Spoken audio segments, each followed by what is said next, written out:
Now, I am absolutely delighted. I don't want to waste another minute because I want to go straight to Dr. Jill Bolte Taylor, who you all know because you've all read the email I've given you. You know everything about her that there is to know. So I'm actually going to let her come and speak to us now. So Jill, any moment that you're there, if you'd like to come and say hello to us. How do I do that? Do I just Here you come in go. and You're say hello? here. There There I you am? are. Okay. That's Okay, it. perfect. You're here with So us. hi, everybody on the other side of the planet. I am so excited to be with you. I actually have an enormous stained glass brain that resides in Dublin, but that's the closest I've gotten to Ireland. You have a stained glass brain that resides. So just tell me, what do you mean? I do. So I created a stained glass brain. There was I think it was a veterinarian. I'm pretty sure he was a veterinarian in Dublin, and he wanted me to make a stained glass brain for his office. So I made this really big stained glass brain, and about 10 years ago. So if any of you are in Dublin and you've gone to a vet and you've seen this brain, that was mine. Well, we do have Elizabeth O'Brien. I know you're a vet. Have you ever seen this at all? No. Well, look, I'll give you an opportunity to come on and say and then tell us whether you have or not later on. But Dr. Yeah. Jill, I want to ask you something. You have said that you discovered your academic brain when you got to around about 20. But I want to know what kind of girl you were before that. Fun. I was fun. I was very athletic. I was very musical. I was very social. I was friendly. I was more in my body.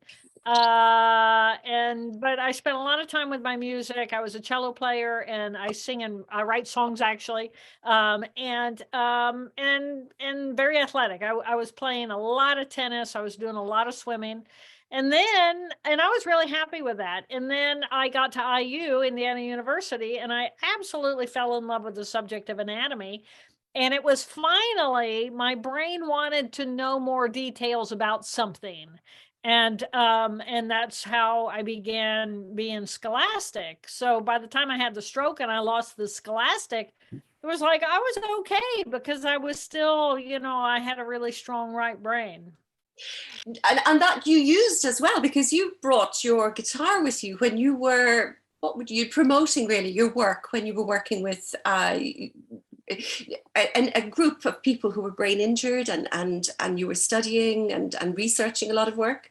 Yes, there was a shortage of brain tissue donated to the Harvard Brain Bank for us to actually do the work. And I started, going around talking to families with severe mental illness, families like mine, because I have a brother diagnosed with schizophrenia. And I would go to these organizations and I'd start talking about the shortage of brain tissue and how much more research we would have if we actually had the tissue available. And people would like look around and look down like, oh my God, she wants my brain. It's like, don't call on me, don't call on me. And I thought, I'm a friendly girl and I'm traumatizing my audience and they're terrified. So I thought, I'm going to write a brain bank jingle. And so I wrote a little brain bank jingle to my guitar and it was just goofy. And it was exactly what the audience needed to realize, oh my gosh, she's okay. She might want my brain, but she's okay.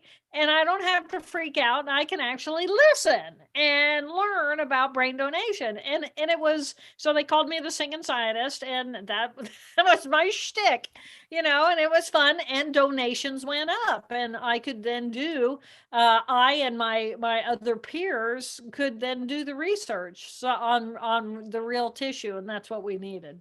I love that. So song actually girls got to do what a girl's got to do, I couldn't agree more. And I love the sound of it. But tell me, as you went on then, one of the things that's really interesting, that's my dog barking, I'm sorry about that, is that if we can go on to the TED Talk, if I may, because I'm nearly certain almost everybody who's here has seen that incredible presentation. And my husband, I sent him off to look at it during the week. And he came back out to me about 25 minutes later with tears in his eyes. And for a moment, I wondered what it was. And we realized it was, is that there's an incredible sense of wonder and awe in how you bring this to, it's, you know, it's almost as though you imagine how people felt when they watched the landing on the moon, or, you know, when a child sees a fireworks display. It's almost, it's so, it's like you went to the frontier and brought us back something we couldn't understand or wouldn't have known. And I think that's why people reacted so enormously and in their very great numbers to it. Were you shocked? Thank you. That's very kind. Not at all. Yeah, it was, you know, when they asked me to give this TED talk, I didn't know what TED was. Nobody knew what TED was. It was, there were only 5 talks online. And I thought, you know, I can't tell them about the stroke. I mean, I could, but then it's an intellectual conversation. And I thought, you know, if they're really going to reach inside of themselves for the best of their own humanity, I needed to give them the experience of the stroke and take them along this journey, and so they could feel what I felt when it was all said and done, in the absence of this beautiful left brain that functions to connect us with the external world. But what we are is living beings in spite of the external. So yeah, I spent a lot of time trying to figure out how do I take them on the journey and relive that and be that. And you know, one of the greatest fears in the world is losing our brains, right? Losing our minds. And so so I think that that's a piece of it for people. It's like, oh my God, you know, I can't imagine having a stroke and being a vegetable, and that would be horrible. And oh my God, I hope that never happens to me. But so we're like glued, you know, you can't take your eyes away from the disaster, right? That's how we are as humans.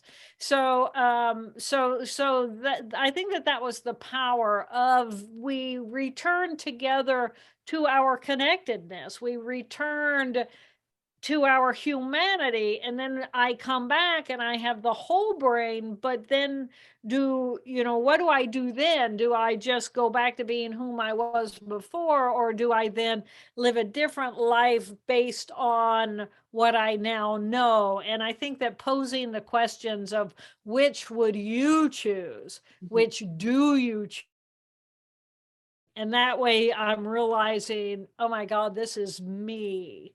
This is my whole brain. So yeah, no, it was a little terrifying. I thought it would work well, or it wouldn't work at all. Fortunately, it worked. It worked so well. I mean, were you shocked at how well it was received? Yeah, my life changed that moment. And I was clear that my life had changed, because what you don't see on the TED talk is literally the audience gave me a standing ovation for at least 5 minutes. I mean, they were so moved. Everybody knew that this was what they call a TED moment. And there are maybe 2, maybe 3 TED moments in the history of TED, and this was clearly a TED moment. And when the doors opened and we walked out, the people who were outside, they didn't know what had happened, but they knew something had happened. And all of a sudden, we were one loving collective group. And it made the whole rest of the week, we were one collective group. And these are powerful people in the world. Back in 2008, when I did this was a very elite group of people. So it was a profound experience for everybody there. And you know, people will still see me and they'll say, oh my God, Jill, I was in the audience, I was in row 13. It was, you know, I'll always remember it. It was so beautiful. So yeah, it was a before and after moment. Well, you've just done it again, because you've just actually brought to us how it was to have that experience, which is just another moment. You have this wonderful ability to be able to clearly, excuse me, can we take it? Can you? I have one too. I understand. Off you go. Go get carrots. He loves carrots. Get him carrots. Sorry. I said millennials earlier. I meant dogs, actually. Sorry about that. Go. Listen, okay, so not long after that, and this is something that I was so taken with, that I use your story and this particular part of it so often in my own workshops, and I can see the light bulbs and the ahas in people's eyes at that point, and something shifts. And it was not long afterwards, because I didn't see the original TED Talk until after I had seen Oprah speak with you on her Super Soul Sunday. And in it, she talks about your experience when your mom came to the hospital, when she came into the room, and part of you was aware, but you had no idea who your mother was or anything, what is this experience? And you talked about how she lifted the covers and moved into the bed with you, and you experienced her energy. And I'm shortening this story, but from there you came with your incredible line, which you have at the end of all of your emails as well. You are responsible for the energy you bring to this room. Right. Was that something that came to you at what point did you realize that the energetic presence of somebody was so profoundly, I suppose, I don't know, energetic as well? Right. A much better word. I think it was, the morning of the stroke that I write about in my Stroke of Insight, where I take you through those 4 hours of waffling between being as big as the universe and, I'm a very busy woman, this waffling back and forth in order to save myself was that morning. But when I woke later the afternoon, the left brain was completely offline. It's like it did what it needed to do to get me rescued, and then it was gone. And it was like, thank you for hanging on there, But then when I woke up that afternoon, all I had was the right hemisphere, and everything was energy. I was energy. And I literally felt like a pile of waste. I felt like my body was so heavy, I couldn't move it. It felt like a ton of lead, and laying in this bed, and it wouldn't budge. And I thought, all I had was energy. And so every experience of even looking around and seeing, I couldn't detect a human as a human. A human was a ball of energy that was then in motion. But if a person was just standing still, I couldn't detect that person until that energy ball shifted, and then I could follow the energy flow. So everything just became energy. And so when I'm in the hospital and nurses are coming to me, and I'm realizing doctors are coming to me, it was just balls of energy, and they were either bringing energy to me and nurturing me and loving me and supporting me and not demanding anything from me, or people were coming and taking energy away from me because they wanted something from me. Squeeze my hand. It was terrible. I could tell people were after something, and I would just look at them like, this person, this energy has no idea how to interact with someone in my condition, because I had no energy to give. And if I had people coming in and they're scared and they're crying and, oh, Jill, and it's like, I got nothing for you. This is not about you. This is about me. And I need you out there to bring me energy. Don't bring me your fear. Don't bring me your sadness. Don't bring me your demands. Bring me your love and nurture me. And that's all I needed. Or don't come in at all. And then when these energetic beings would be like communicating among themselves, draining my energy, because I'm just this ball. It's like, why are they in my room? I didn't think those words, but it was like I just felt this suction, and I just needed to deflect instead of combine with. So yeah, that's how take responsibility for the energy you bring came into existence, because I was desperate for people to recognize that's all I am. That's all I have to offer. And I need that world to take responsibility for the energy you bring, because otherwise you're sucking me dry, and I can't heal. Wow. So what a great understanding to come to in the clear. I mean, for the fact that you have a scientific background, an academic, intellectual background, and to have this experience, it almost, in a sense, and I don't want to put words in your mouth because you may have a different experience, but for those of us listening, it's almost as though you can merge science with spirituality, which is something really is almost impossibly rare. And is that, Well, I don't know how that was for you. I don't want to say.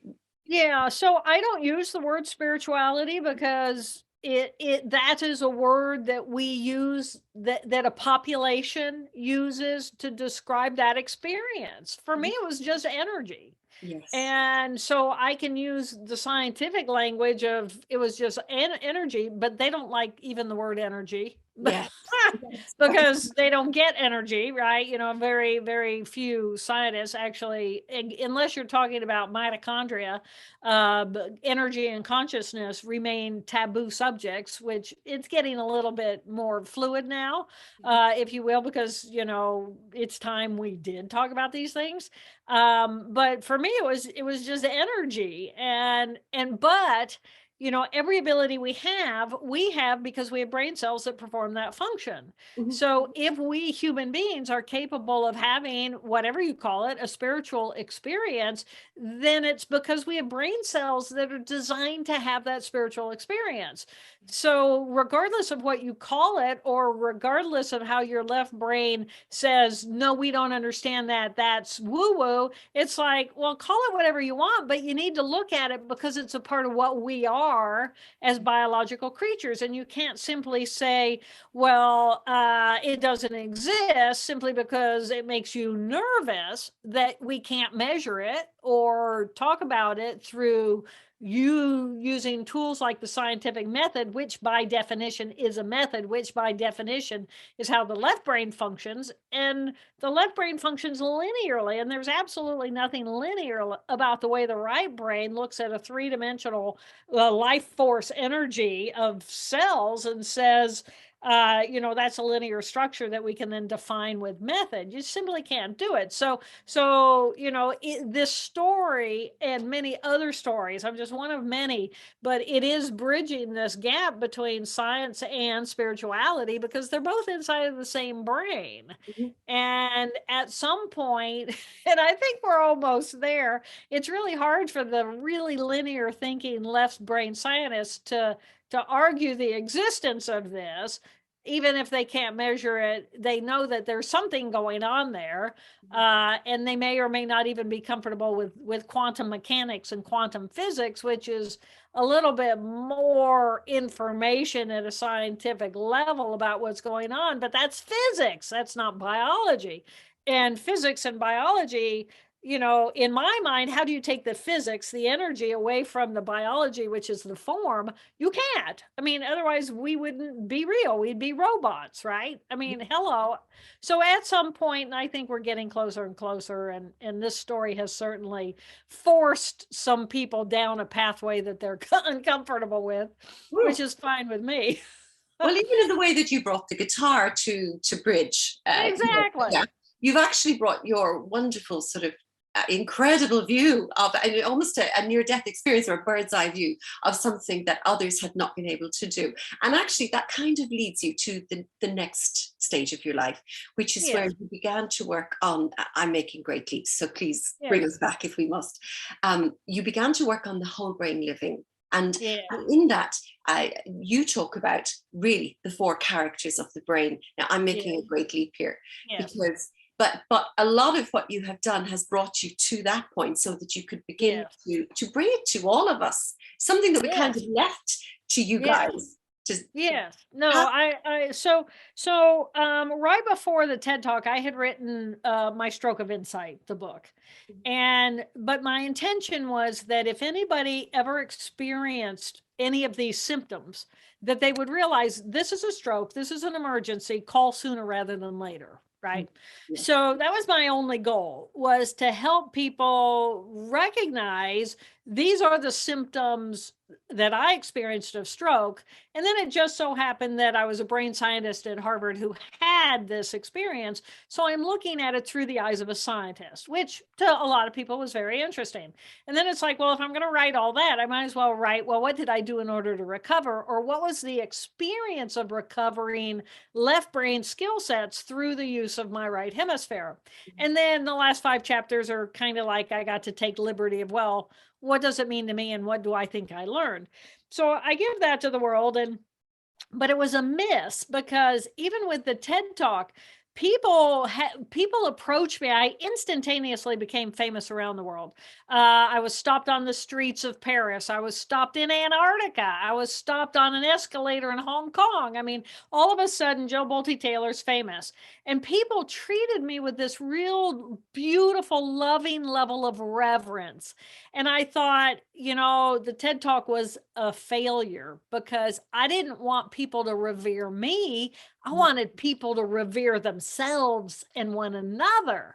So, so it was a miss, right? I mean, it was still a lovely and fun and exciting and interesting ride, but it didn't do the job. So, in 2015, both my mother and my father passed away. And my dad was 96, so he was kind of expected, but Gigi my mother was very unexpected. And it was like boom. And then it was like little Jill, it had been me and mom and dad taking care of my older brother with schizophrenia. And it was like, well, where do I want to go? Where's little Jill want to go to heal? And so I bought this boat that I am on. I'm living on a river boat. It's 80 feet long. It is out in the middle of a beautiful cove. I go entire days without seeing other human beings. Sometimes family and friends will come and visit. I do have a dog on my lap.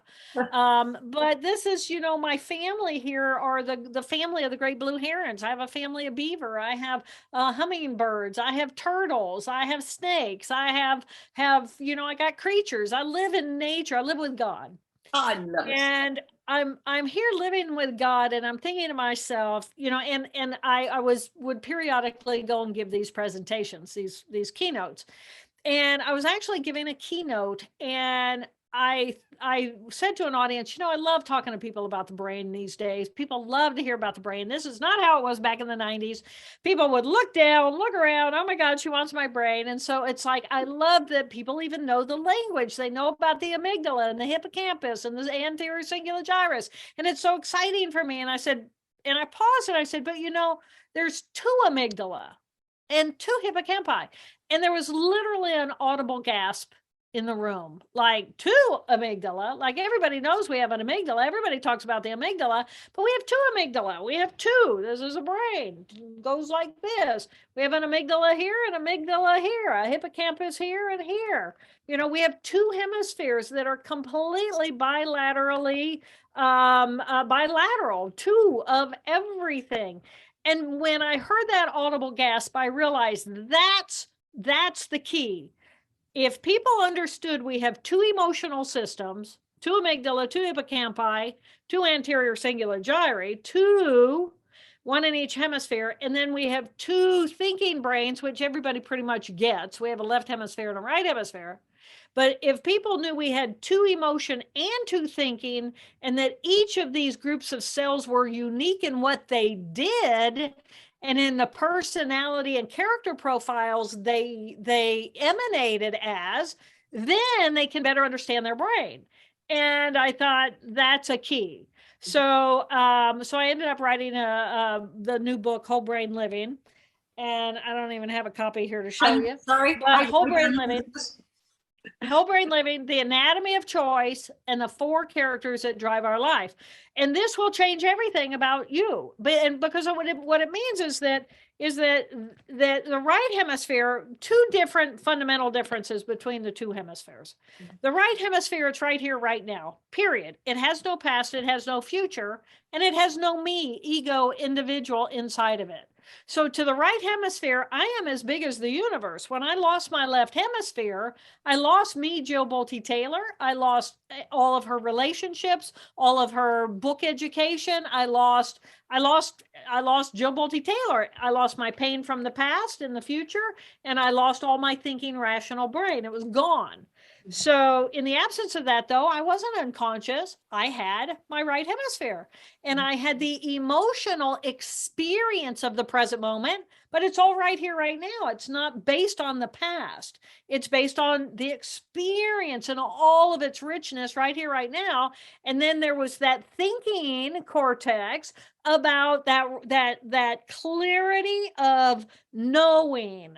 It was my intuition of take all the data and put it all together again, and everything is related to everything in a three-dimensional ball of energy, and things make sense in that ball of energy because they're all interrelated. Know what I mean?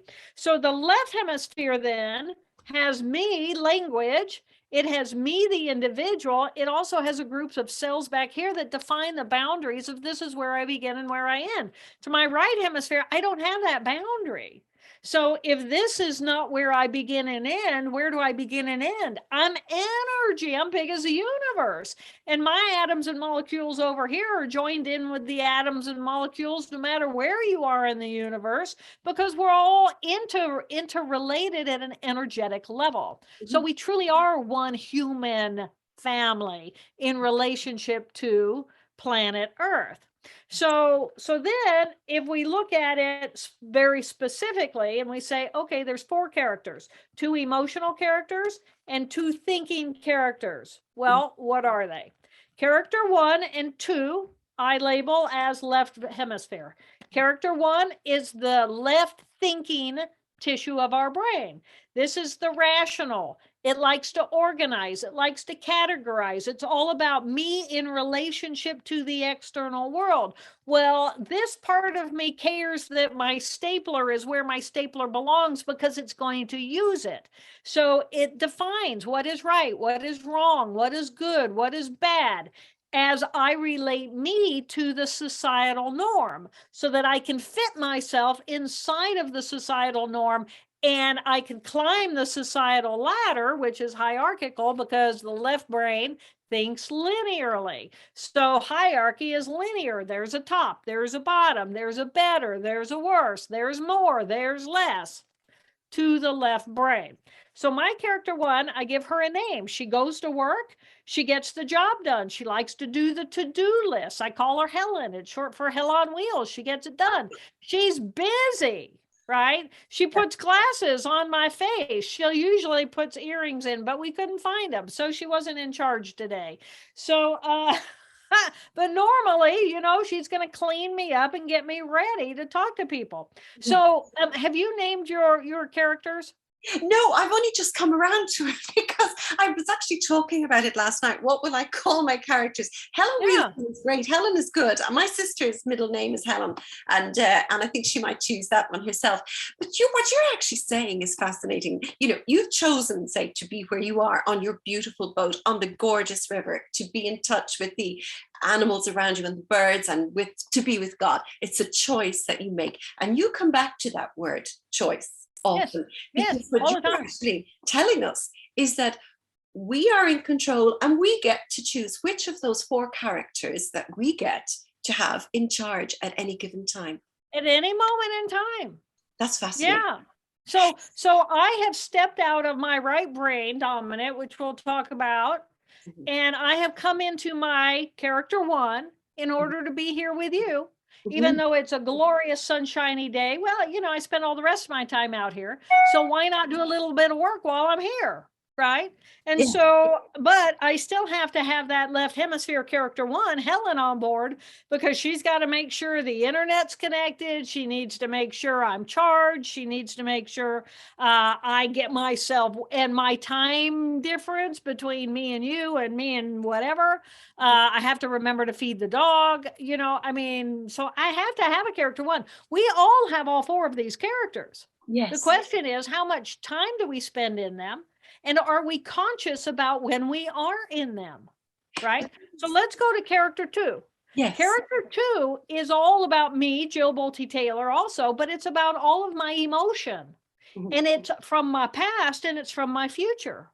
So the left hemisphere thinking, character 1 is all that rational thinking, critically analyzing. Character 2 is just critical. And it can be mean, because this is a part of me that is saying, give me a reason, bring information in from the present moment, but based on my past experience, give me any reason at all to push it away and say, no, that's not safe.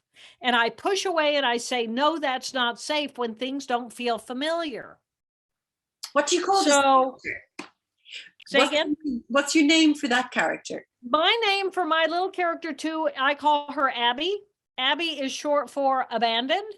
And I believe the minute I came flying out of the symbiotic womb with my mother, where I'm in a fluid environment and I'm part of, and I'm connected to, and I'm listening to that lovely heartbeat, and that's my existence. As soon as I came out of the womb, my abandonment issues began. Oh my God, I'm alive. I'm alone. I feel stimulation. I'm overstimulated with my eyes. It burns like wildfire. All the sound is no longer muted. People are poking and prodding, and it's like, what's the temperature? And what's this scratchy stuff they put on my body? And people are manipulating me. And it's like, to me, that was probably the birth of this. It was the beginning of my history as a living being, really, from my birth. So I call mine Abby, and I love Abby. Abby's the part of me that yells and screams if anything happens and I don't like it. It's the part of me that if I see a snake go by, it's like, it's like danger. But I have learned with my right brain that not all snakes are dangerous. So I now use my character 1 to pause after I see the snake and I feel the alarm. I use my rational character 1 to see, is it swimming on top of the water or is it swimming like this? Because the ones that swim on top are venomous. So those I have to worry about. And the ones that swim underwater, they're okay.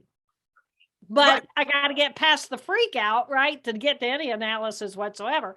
And then I got to be even less freaked out to look at, okay, what's the shape of the head? What's the color marking? Does it have a rattler? Does it have is it a copperhead? What color is it? All that stuff. It's like, no, if you're just in freak out, you're just in freak out.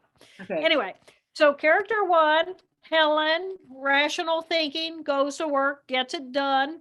Character 2 is all my pain from my past. My craving or my trauma from the past is deep inside of this character 2.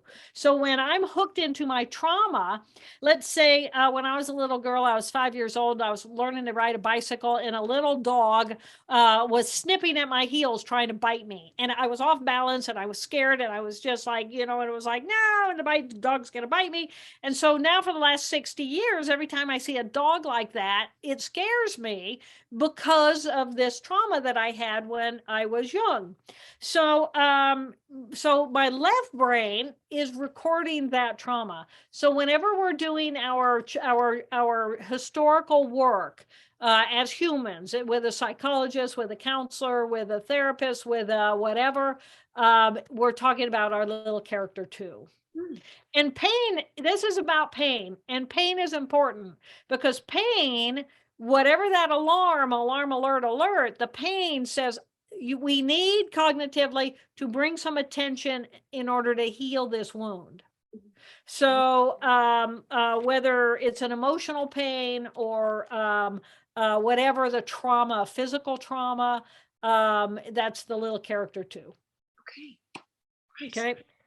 Character 3 and character 4 are in the right here, right now. There's no me, the individual. Jill Bolte Taylor, she died that day. Right here, right now, I got this character 3 is the emotion, and character 4 is the thinking. So character 3 right here, right now, experiential.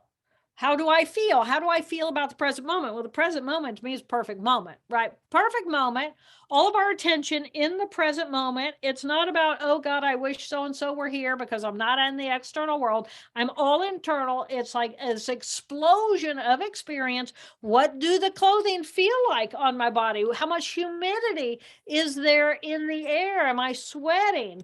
I dive into the water. I feel the pressure and the temperature of the water against my body. I'm athletic. I'm actively engaging. What does it feel like to have movement in your body? It's fantastic. What's it like to paddleboard? Oh my God. And then boom, you're in the water just like that, without, well, there went that. Is the dog safe? Because the dog's out there with me. So it's very experiential of the present moment. Am I creating music? If I'm creating music, how does it flow? How do the sounds match with the instrument? How the instrument feels? So it's the expression of self. And because it's not about me, the individual, it's energetically the collective whole. So when I'm experiencing something, if I'm in my music, or I'm in my art, or I'm in my athleticism, if I'm in my body, I want to play with somebody else, because aren't things more fun when you get to share them with another being who's in that creative, open to possibility? So this is the part of us that is innovated, because right and wrong, good and bad is in the left hemisphere. It's not in the right hemisphere. It's like, oh yeah, I could take that thing and I could make this with it, and then I could do that. And it's like, wow, that's innovation. It's the entrepreneurial spirit. I'm willing to take these different pieces and put them together in order to come up with something new. So it's innovative, and it's fun, and it's exciting, and it's very empathic, because it's a ball of energy and you're a ball of energy, and I experience the energy of what you are, so I can connect with you. So it is that character 3. I call my character 3 Pigpen. Pigpen is the Peanuts little character who's walking around in a dust storm, because it's a dust storm from eons of time, thousands of years worth of dust blowing from Babylonia. I mean, it's like fantastic. So I call my little adventurous spirit Pigpen. And then character 4 is the thinking tissue, the actual thinking tissue of that right hemisphere. And this is when we pray, that when we pray, we create a prayer. We quiet our left brain, the language centers of our character 1. We bring our heart into the present.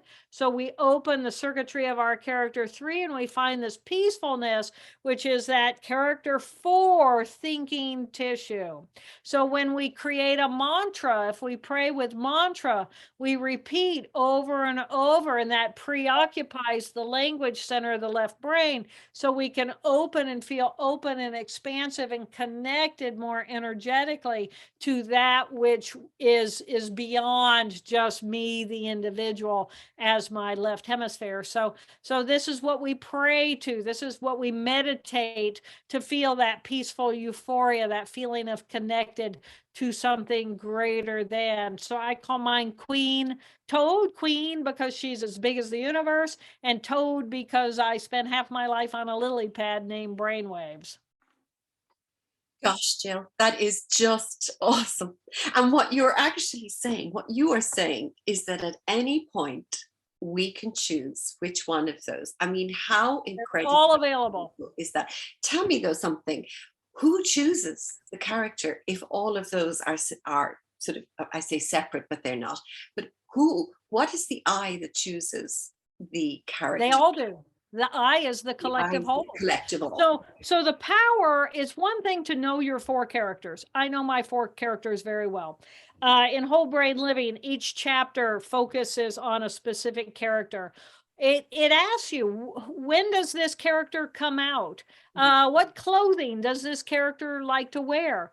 Who likes this character in your world? Who does your character 1 hang out with? Who doesn't like your character 1? It might be your millennial child, I mean, where's the clash? Yes. Exactly. And so it's really each of these four characters has their own network. I can guarantee you that when my little character 2 comes online and I'm unhappy or I'm mad or I'm sad, there are certain go-to people in my life who I will call up and say, I need some love, right? And they know my little character 2 is calling them. Well, there's a million people on the planet I would never call when my little character 2 is in pain, because what they'll do is they may jump into their character 1 and say, what, let's fix it so that you're not in that pain anymore. And it's like, when I'm in my little pain, when you're in your little pain, we don't want someone to come in and fix it. We want someone to come in and hold us, right? Yeah. We want to feel like we're connected and that we're loved. So I'm going to call somebody with a really strong character 4 who's going to say, oh, little Jill, I got you. I got you. I'm here with you. Do you need a hug? What do you need? And then I'll say, okay, thank you. And then I need to talk about it. And then I talk about it. And they say, okay, I got you. That's okay. Could be worse, but we got you. And then it's like, okay, I'm done with that. And then I say, okay, the little pig pen's ready to come out and play. And they say, okay, let's go play. And so then our little 3s get together, and then we go and we laugh, or we create something over the phone, or we get together, or whatever, And it's like, okay, I'm done now. I'm ready to move on. So getting to know the networks of each of your 4 characters gets you really paying attention to, well, who are my go-to people? If I need to get something done and I want to start a project or something, I'm not going to call my character 2s or even my character 4s, right? Unless I need vision, because the character 4s is great visionary, but character 3s are the great doers. Character 4s are the great visionaries. Character 2s, they're just going to give you every reason in the world why you should not do this, right? They're going to be the obstacle. It's like, oh, that's dangerous. Oh, don't do that. Oh, da, da, da. They're going to give you every reason to stop. And then other character 1s, you want to get with them. They're not ingenious, but they're great to run the to-do list, right? So you want the whole committee. So the power of the four characters is what I call the brain huddle. And BRAIN is an acronym that's for BRAIN. And we do it as an individual. I do it. My 4 characters. B, breath. B stands for breath. Bring your mind to breath. Why breath? Because it's in the present moment. And I want all 4 of my characters to come to the present moment. So my right characters, they can't go into the past or into the future because they don't have that. But my characters 1 and 2, they have linearity of time. So they can bring themselves into the present. So B, breath. Focus on my breath. Character 1, make it deeper. Character 1, make it more frequency. Character 4 is going, okay, well, we don't want to like scare these people, right? So, bigger picture. So, but anyway, breath, bring your mind to the present moment, or recognize which of the 4 characters called the brain huddle. Well, character 1, put it on your clock every, hour on the hour, call a brain huddle. Call a brain huddle 20 to 30 times literally a day in the beginning so that you know how to get all 4 of your characters online in the right here, right now. But in order to do that, you have to know who they are, right? So you have to study who are my 4 characters so that I can recognize them. B, breath, bring them to the present moment. R, recognize who called the brain huddle. A stands for appreciate that no matter who called the brain huddle, there's 4 of us in here. I got all 4. We're all right here. I inquire in this next moment, which of us should come out? Who? So as a collective whole, we are deciding, okay, in this moment, Helen better come out because there's a problem and it needs to be fixed. So Helen, go to work. Or it might be, here's a social moment and Pigpen wants to go, just say hi, whatever. And so that's A, appreciate, we have all 4. I inquire which one's going to come out. And then N stands for navigate your life moment by moment by moment. And that is the power of the brain huddle. And that is the power of the 4 characters inside of your brain actually listening to one another, interacting with one another, and making a decision based on all of them. not just on, well, I'm unhappy and I'm mad and I'm gonna spit and blah blah blah blah, blah and I'm gonna fight with you. You know, one of my great favorite stories is you know, let's say you got two character twos and they're just fighting with one another. So every time you're fighting with anybody, it's your two and it's their two. And there will never be a resolution between two characters. So let's say rah, rah, rah, rah, rah, and then somebody's rah, rah, rah, rah, rah, rah, rah, and then the telephone rings. And so I pick up the phone and Helen answers the phone and says, hello. Right. So now I just jarred myself by the phone, saved by the ring, by the phone.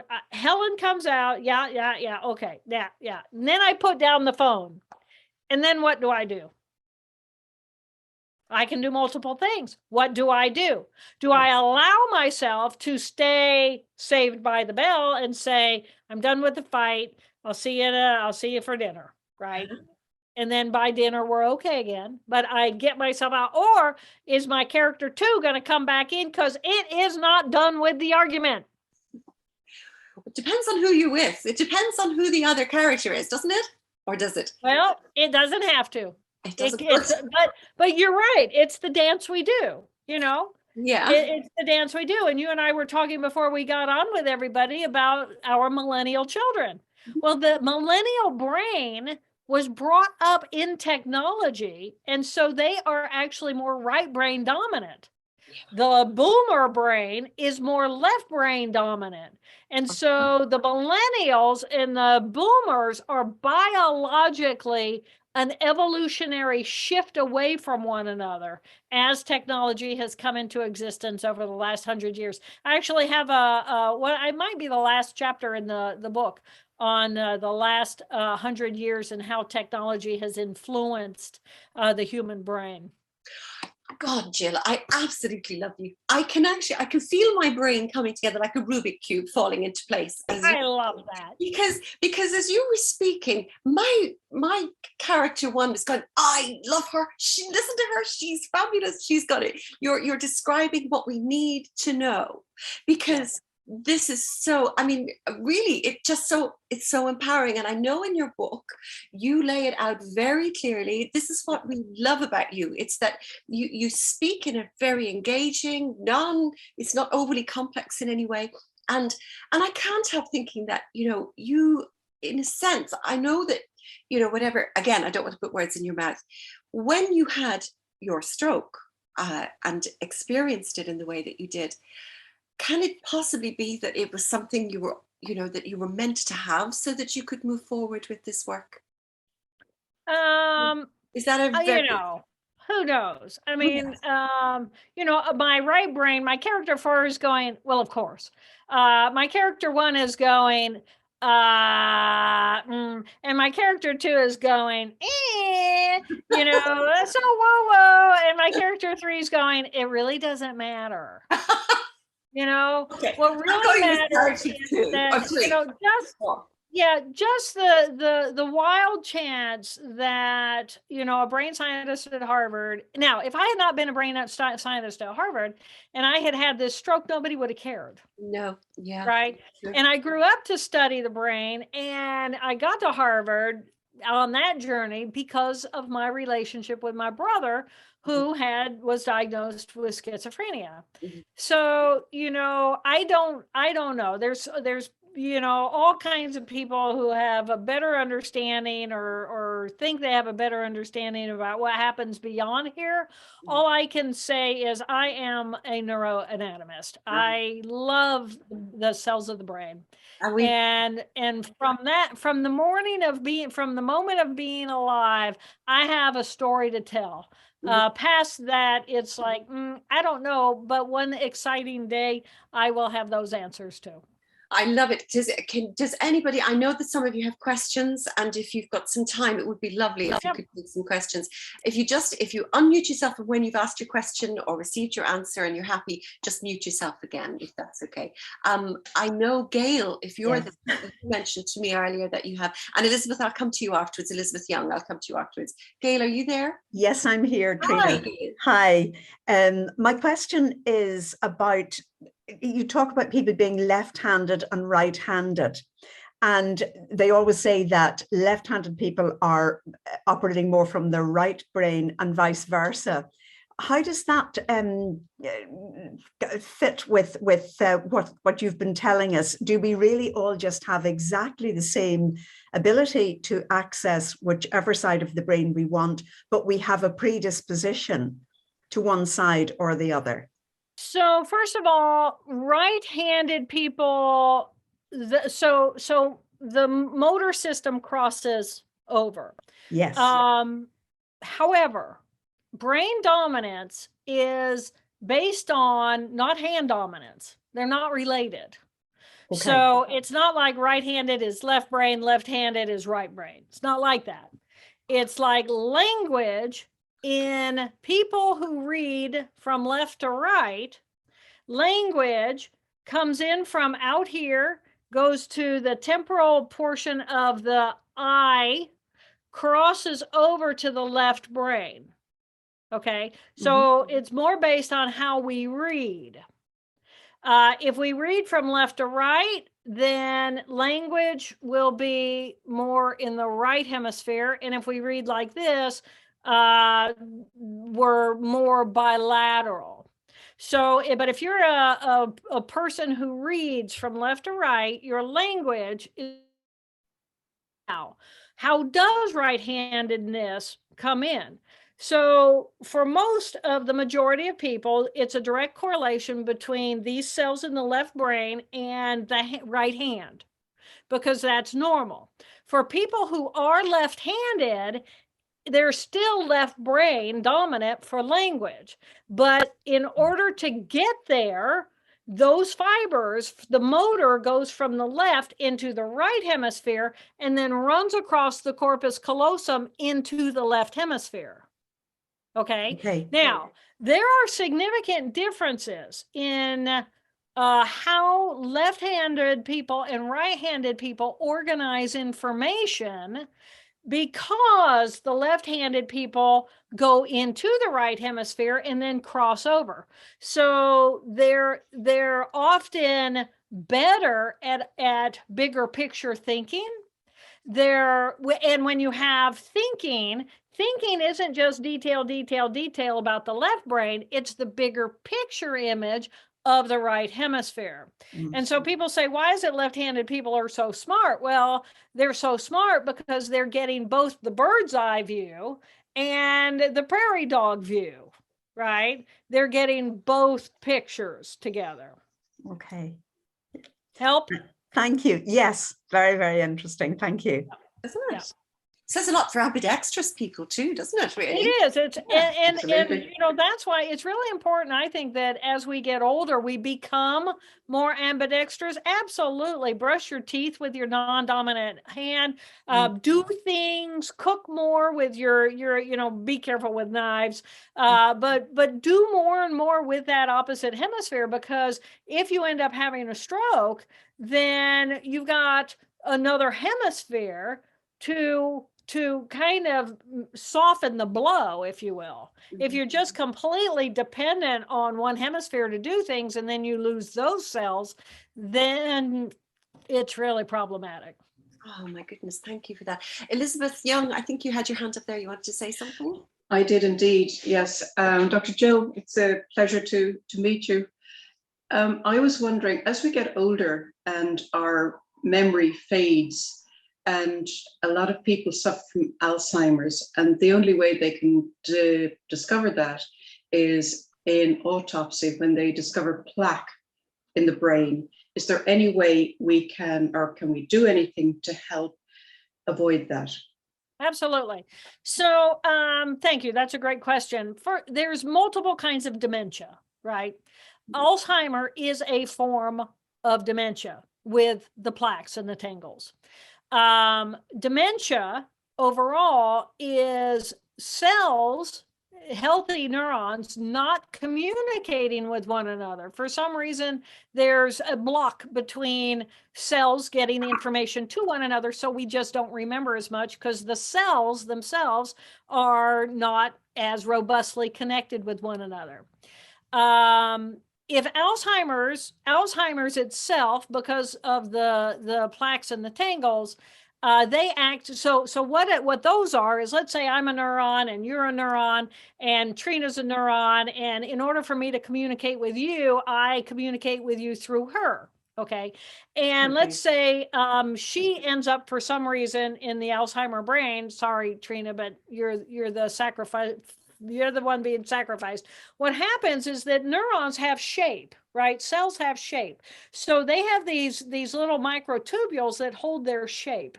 And for some reason that we don't understand, that skeleton multiplies and multiplies and multiplies and multiplies and multiplies inside of Trina, so that she gets so full of her skeleton that now the cell can't function anymore. So the cell dies.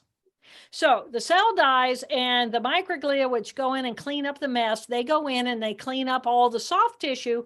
But now she has this tangle or this plaque, which is the debris left over from the microtubules.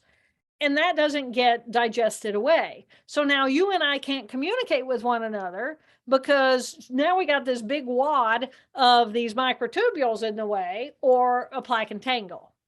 Okay, makes sense? So that is a specific byproduct of Alzheimer. Or it could be a Lewy body problem, so which is a completely different problem. Or there are other forms of dementia. Okay, so now that we've got that settled. So the microglia in when we sleep, why do we sleep? We sleep because everything shuts down. No new stimulation coming in pretty much through the eyes and the ears and through the body. Everything says, okay, the work day is over, and now the cleanup crew is going to come in and clean up the mess so that the work crew can come back in tomorrow and work again, right? The exact same thing is happening inside of our brain. And so the work day is when we're alive, when we're alert and we're awake and we're bringing in all this information and we're processing all this information and we're doing all this stuff with characters 1, 2, 3, and 4, and they're all busy and everything's going on. And then we go to sleep. And when we go to sleep, these tiny little cells called the microglia wake up, and they function at a level of like 40 hertz. And that's just the wavelength at which they wake up. And what they've determined, what some people at MIT determined, is that these cells act like couch potatoes for some reason in people with dementia. They're not getting off the couch at, shift time to go do their duty. So what they've done, and if you're interested in this, I can get to Trina, but there's a podcast called Radio Lab, and I think it was like December 8th of 2000, I'm going to say 16, or if you just look up gamma 40 hertz Radio Lab, it'll come up. And it's fascinating, because then a scientist at MIT said, well, what happens if these microglial cells are being couch potatoes and they're not doing their jobs? What if we drill a hole in the brain and we stick some light in there that it's 40 hertz? Will that stimulate them to get off the couch and do their job? And it was like, lo and behold, they did. And it was like, oh my gosh. And so, well, we don't want to drill holes in everybody's brains, right? So can we shine a light in their eyes? And will that get to these little gamma cells? And by Jove, it did. And then they thought, well, can we listen to 40 hertz sound and pulse it, 40 hertz, and will that do it? And by gum, it did. So we can. So there's actually a product on the market that you can buy, which is I think it's called Homeolux. I have been given one. A friend of mine owns this company. We have studied this together for years. He's a wonderful man, but the research he's not doing the research. He's just come up with the product. But anyway, so the idea is, if you stimulate with these two lights, if you buy it, you'll get two lights and put them by your computer. And so when you're just doing your emails or whatever, just, have it on. And in the very beginning, your brain will recognize it's a flickering because it's 40 hertz and it's not a straight length. But then it will blend together, and then you won't find it obnoxious. And you stimulate yourself for an hour a day. Now, An hour a day is kind of the max of what you're going to get any good out of. And it's not going to go years back and clean up the mess that you've accumulated over the years, but it will clean up. It will stimulate cleanup for the last 24 hours. So if we do it as a preventative, it's a really good idea. It's fascinating. Right. It's fascinating. fascinating. Brilliant. I love this stuff. Yeah. Well, we love that you shared that with us. Sorry, Elizabeth, I jumped in there. Yeah. No, it's okay. This, what is it? Homeolux? Is that available in the States? I know it's available in the States. I don't know if they ship out of the States, but I think they may sell through Amazon. I have a son in Boston who's coming home in August, so he just might get a little, shopping list to attend to before he comes home to see his mother. I love that. Yes. I think that the company, I know that it's distributed all around the US. Past that, I don't know. But apparently the company is doing very well, and more research. In fact, he just sent me an email a couple of weeks ago with a couple of more links to research on the 40 hertz gamma wave, energy wave in relationship to the microglia. So this is a real thing. And, if you know someone, or if you have a family history in particular of dementia, true Alzheimer's usually hits us at about 40 years old, 40, 45 years old. And that's why it's so traumatic. It's because it takes somebody in their prime. Dementia, of course, is just a normal breakdown of systems. And it turns out that the microglia become couch potatoes. And this helps. I figure anything that'll help wake them up, I'm in favor of. But nothing is better than good quality sleep. Okay. I love it. Well, if you can't get good quality sleep, I'm very happy to try something else that will still stimulate the brain cells and get me back on track. Thank you so much, Dr. Jill. That's wonderful. Give that a try. It's and listen, if you can find the original Radiolab, they've done it twice. I like the first one best because it was when it was just all at the beginning and it was so interesting and exciting. But then they did another one because it was so interesting that the research went on, and that's when they ended up doing the sound and et cetera. But this was MIT work. It was beautiful work.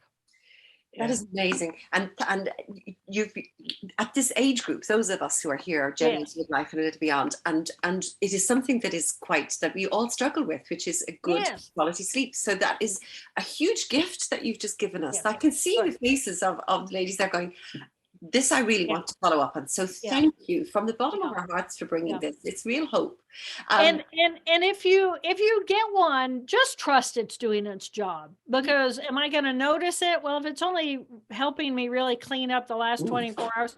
But his wife, the reason why this fellow did this was because his wife has dementia, and she is actually, she's not deteriorating at all. She's, if anything, and she's been doing this for probably a year or 2 years now, she's actually getting a little bit better. And, but that kind of long-term research is a long way away from having reality. Fantastic. Well, thank you so much. I'm going to pop to Caroline Stewart. Caroline, you've got a quick question. How are you doing for time, Dr. Jill? I'm so sorry. I'm fine. One more. I'm good. Caroline Stewart. Lovely. Hi, Dr. Jill.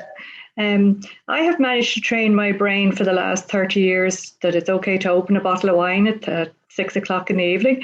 And I was just wondering, how do you retrain your brain to break that habit? Oh, what a question, Caroline. That's so good. You got it in at the end. So my question to you then is, how much of that bottle of wine do you consume? Oh, it's a challenge. You have to get to the bottom of it. Okay. Well, then you might want to get the little bottles. I've tried that instead of the bigger bottles. Alcohol is, a little bit goes a long way. I think that the positive impact of alcohol is it helps people get out of their left brain. But for some people, it just makes it worse. So this is what I would do is get whole brain living, get to know your 4 characters, and then ask yourself, who's drinking and why? Now, character 1 is going to say, oh, it's routine. 5 o'clock, it's happy hour, or it's happy hour somewhere, right? And the happy hour means I'm going to open the bottle and then I'm going to consume the bottle. Well, okay, so then who are you spending the evening as? And if you're spending the evening as a little character 2, okay, then that's not healthy. Do you ever want to go do character 3 things? When do you do your character 4 things? And are you doing your character 1 things during the day? That's how I would approach this. For you, having a bottle of wine, if it's your normal, it's character 2 that first of all, character 1 wants what's familiar. So, okay, well, I could say, then stop doing wine, try a different, you're in Ireland, for God's sake. Why aren't you drinking Guinness, right? Have a Guinness instead. Guinness, it's like a meal though, instead of a drink, right? So, but I would get the book and I would really get to know my 4 characters. And I would ask myself, who's drinking? Is this an addiction? If it's an addiction, it's going to be in that left hemisphere, character 2, right in here. This is where our addictions are. It smells it. It thinks about it. It identifies with it. It's a part of my identity. I have to have it. I want it. Every other thought is like cut down. So it's like all the neurons for all the other characters. It's like, it's evening, the bottle is open. It's, you're gone. And now it's me and this bottle. And I'm so glad you mentioned that, because I think it's a really important question. I will tell you that in the book, there's actually a beautiful chapter on the 4 characters as they relate to the hero's journey. And at the same time, how the hero's journey is defined and described by the 12 steps of the 12-step programming. Okay, very good. So there's no simple way just to break a bad habit. Well, yeah, you can break a bad habit if you're viewing it as a bad habit. And if you view it as a bad habit, stop doing it.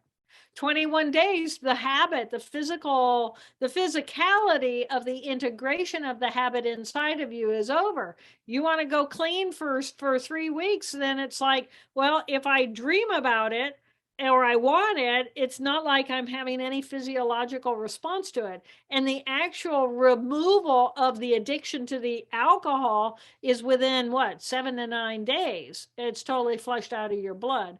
So yeah, if you want to break a bad habit, good for you. Mm-hmm. Strategize it that way. Boom, lots of different ways of doing it. You might want to just cut back. Because you don't, if you've been doing it for a long time, you don't want to throw yourself into total withdrawal of something like alcohol, because the body, the cells have adapted to the consumption. And now you have, so let's say I'm a neuron and I become intoxicated. I mean, the reason why we become intoxicated with alcohol is it sucks the liquid out of the brain cells, and then the cells crumble and crenate. That's called crenation, and they may die or they're dehydrated, and they don't function very well when they're in that condition. So every brain when it comes to alcohol, you got to push water. Eat, whether you're drinking or not drinking, you have to push water to keep the brain cells going. I love that you're speaking to me about those. Yeah. Thanks, Jen. Caroline, thank you so much for asking that question, because there's so many others of us here, behind our screens who may be thinking exactly that. And I'm really grateful to you for asking and for hearing that answer from you, Dr. Jill, makes it so much easier for us to take that in and really think about it. So, well, I think it's so important to realize we all have character 1, we all have character 2, 3, and 4. Character 2 is all about my pain from the past and how am I going to soothe that. And, you know, I may be soothing that with a bottle of wine in the evening. I might be doing it with, you know, Guinness. I may be on other opioids or any kind of a drug. It might be sex. It might be technology. It might be whatever my addiction is. That is the pain of the character 2. And really looking at that little character 2 and saying, I got you with my own character 4. I got you. And that's why the 12 steps program is so effective, because the I got you character 4 is essentially the sponsor. So the sponsor's job is to come in and nurture and hold the space and distract you away from, oh, in this moment, I want to have that drink. But we do have that ability. Why is it some people can go cold turkey and end up okay? It's because they call on their own character 4 to come in and do the self-soothing. And then character 1 comes online and says, okay, just don't keep it in the house, right? When I go to the store, don't bring it home. So make it really inconvenient in order to go get it. But we all know if we want it badly enough, you know, I may live on a boat, but I know where to get ice cream. Exactly. Do you know, I'm so grateful to you so very much, because you've brought us, what you've brought is hope. And actually, of everything, of all the things that we all need, the thing we need most is hope. The ability to become a better version of ourselves and to know that it's possible for us is just so beautifully empowering, I think. And for you, because one of the things that you said in one of your interviews, I think it was with Claudia Mason, you said how knowing how to bring, by choosing our particular character, that we're able to bring or imbue a part or infuse our part of our life, say the character 1 part of our life, with all of the joy and euphoria and possibilities and inspiration that character 4 or 3 might be able to bring to it. So we're not stuck.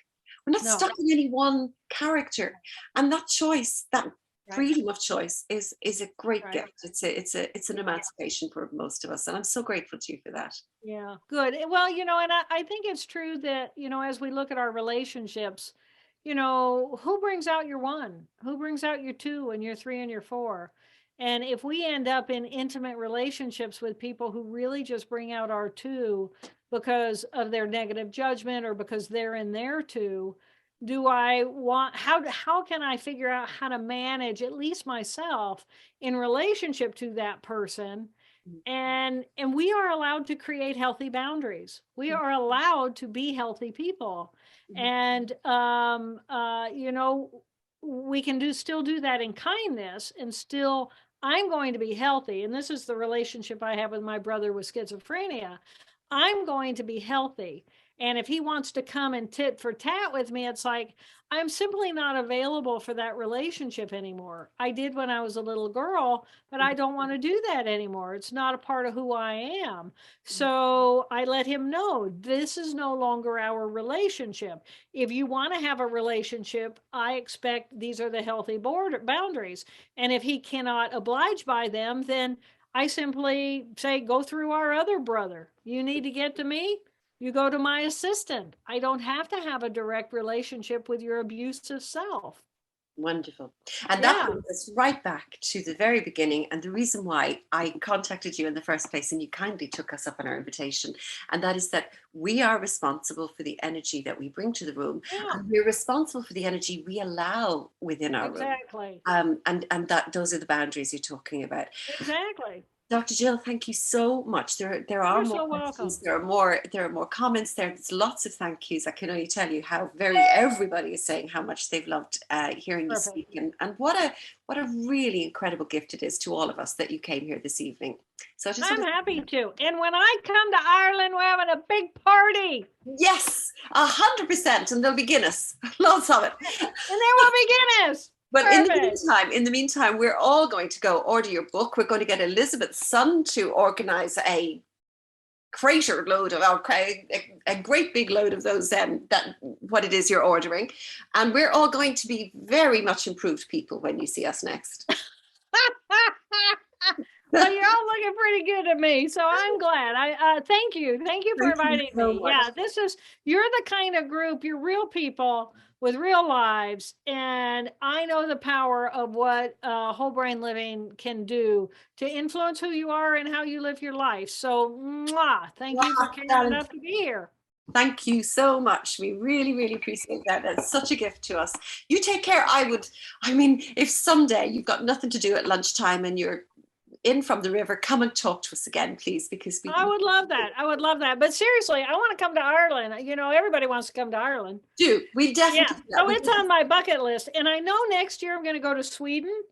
And if I can work it out, maybe I'll come visit you girls. Are you all in Dublin? Is this a Dublin thing?